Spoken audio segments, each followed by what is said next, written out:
আসসালামু আলাইকুম, কেমন আছেন সবাই? আশা করি ভালো আছেন। ভিডিওটা যারা দেখতেছেন আসলে পুরো ভিডিওটা দেখবেন, ভালো লাগলে লাইক কমেন্ট, পেজটাকে ফলো দিবেন। আজকে কিছু কথা বলবো। আমাদের দেশে মনে করেন যে অনেকেই মনে করেন হাজারো মানুষ আছে পরিশ্রম করে, কিন্তু কয়জনের পরিশ্রমে সফল হয়েছে? কারণ একটাই ব্যর্থতা, তারা সঠিক পরিশ্রম করতে পারে না, তাই সফল হইতে পারে না। আপনি যদি সময় থাকতে পরিশ্রম না করেন, সময় শেষ করে যতই পরিশ্রম করবেন আপনি কখনো সামনে আগাইতে পারবেন না। আপনি সব সময় পিছটান হবে। যে কোনো জিনিসের একটা সময় আছে। আপনি ওই সময় যখন আপনি একা তরুণ, ওই টাইমে আপনার পরিশ্রম করতে হবে। আপনি যদি তরুণ অবস্থায় থাকা, যুবক অবস্থায় থাকা যে পরে কর্মনি পরিশ্রম, তাহলে আপনি কখনো পরিশ্রম করে যাইতে পারবেন। আপনার কিছু সবসময় পিছটান হবে। আর যদি আপনি ওই টাইমে সময় মতো সময়গুলো কাজে লাগান, আড্ডা না দেন, বাজে হতে না যান, তাহলে আপনি সফলতার দ্বারপ্রান্তে দাঁড়াইতে পারবেন।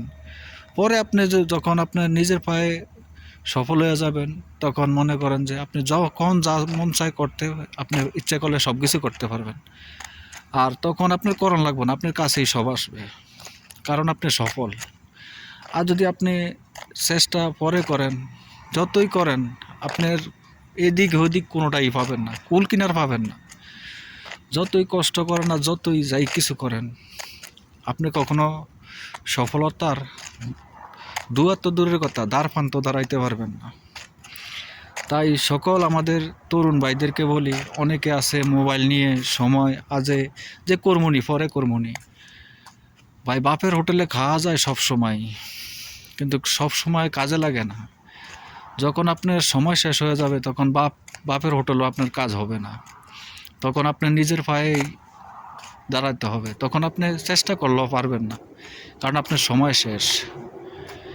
তাই সবাইকে বলছি, যারা তরুণ ভাইরা আছেন, আপনারা আজে বাজে না জায়গায় যাইয়া বাজে হতে সময় নষ্ট না করে কাজে করেন।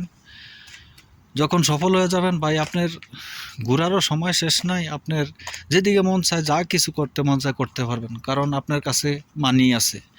আপনার কাছে মানি নাই, হয়তো আপনি চেষ্টা করবেন, কিন্তু মানি আপনার কাছে আসবে না। তাই সময় থাকতে আপনি চেষ্টা করেন, সফল হবেন। কারণ এই দুনিয়াদারিতে এখন চলতে হলে মনে করেন টাকা থাকলেও জ্বালা, না থাকলেও জ্বালা।